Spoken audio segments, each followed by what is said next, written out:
Assalamualaikum warahmatullahi wabarakatuh. Perkenalkan, nama saya Anna Almaratu Solihah dari Prodi Riau semester 5. Di sini saya akan mencoba menjelaskan mengenai pengelolaan lingkungan belajar untuk anak usia dini.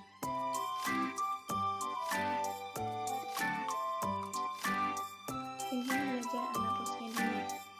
Periode usia PAUD atau prasekolah adalah masa peka. Anak sensitif untuk menerima segala rangsangan, yaitu pada masa fungsi-fungsi fisik dan psikis telah siap merespons segala rangsangan, stimulus yang diberikan oleh lingkungan. Dengan demikian, lingkungan sebagai unsur yang mensuplai atau menyediakan sejumlah rangsangan perlu mendapatkan perhatian sungguh-sungguh. Diperlukan perencanaan dan seleksi khusus agar dapat menyediakan lingkungan yang cocok dan diperlukan oleh anak. Ketepatan lingkungan yang disediakan akan memberi pengaruh pada proses dan hasil perilaku anak, baik secara langsung maupun tidak langsung.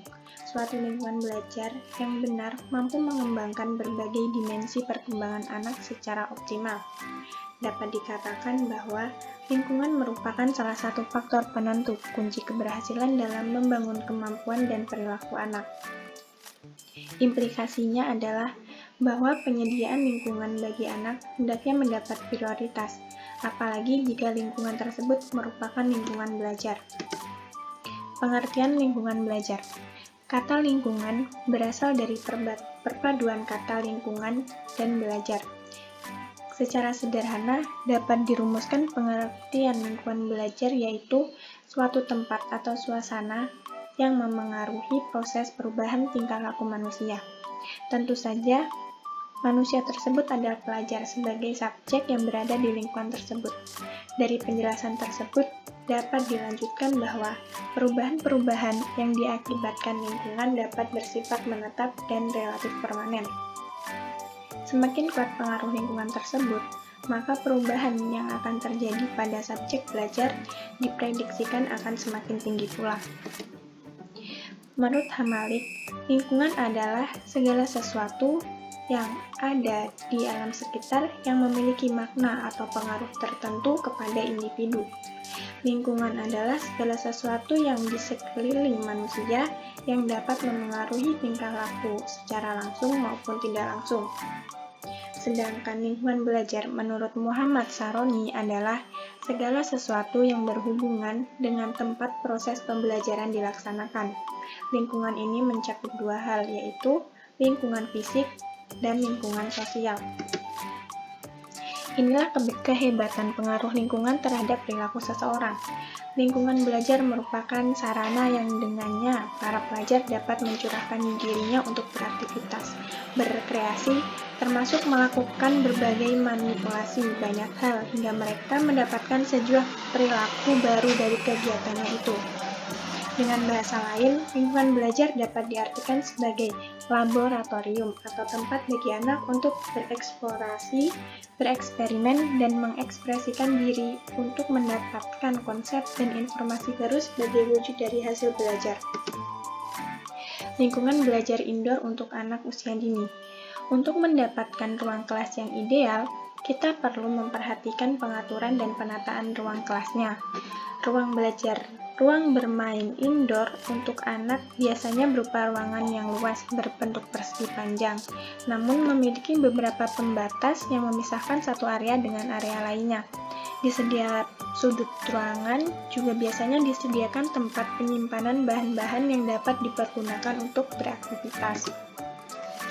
Ruang kelas anak-anak yang lebih muda sekitar umur 3-4 tahun biasanya diatur dengan bentuk yang lebih sederhana. Keseluruhan aktivitas belajar terjadi di satu ruangan dan anak-anak dapat dengan leluasa duduk di lantai. Beberapa gambar dan spidol pembelajaran dipasang untuk mendeskripsikan berbagai kegiatan yang terjadi di setiap sudut ruangan. Sebagai contoh, kegiatan membaca biasanya dilakukan di area belajar yang diberi nama area bahasa atau kegiatan menggambar di area seni. Prinsipnya adalah bahwa kegiatan-kegiatan ini dilakukan pada area-area yang sudah dirancang sesuai dengan kebutuhan anak usia dini. Lingkungan dalam ruangan atau ruangan indoor sangat penting bagi anak-anak.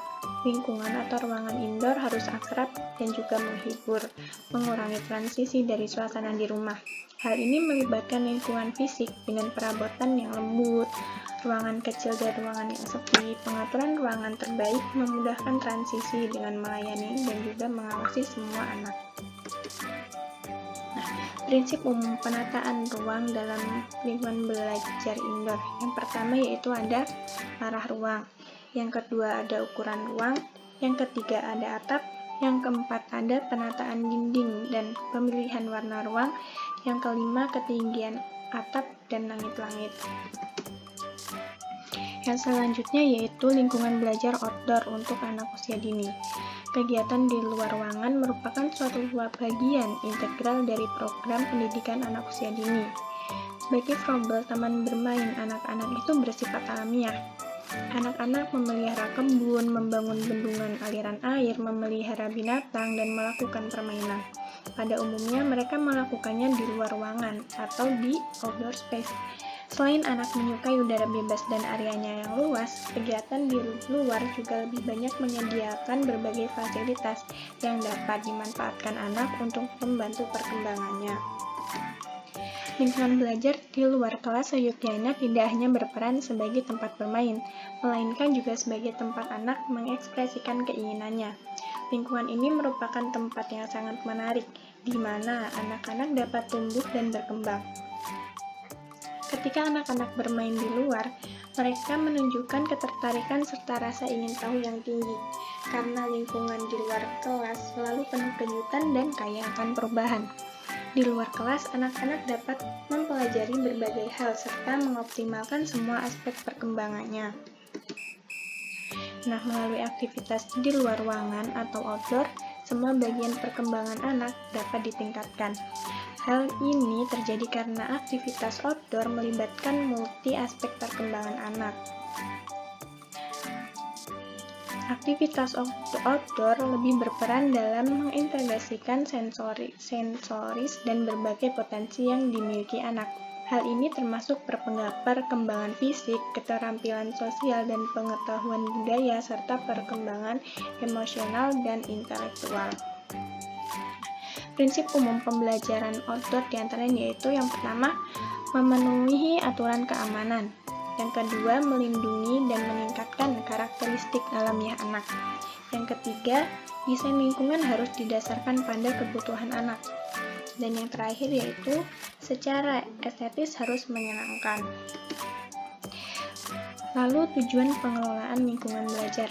Yang pertama yaitu mewujudkan situasi dan kondisi kelas, baik sebagai lingkungan belajar maupun sebagai kelompok belajar yang memungkinkan peserta didik untuk mengembangkan kemampuannya semaksimal mungkin.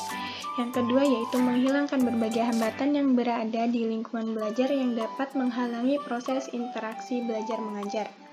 Yang ketiga yaitu menyediakan dan mengatur fasilitas serta sarana atau alat peragam belajar yang mendukung dan memungkinkan siswa belajar sesuai dengan lingkungan sosial, emosional, dan intelektual siswa dalam kelas.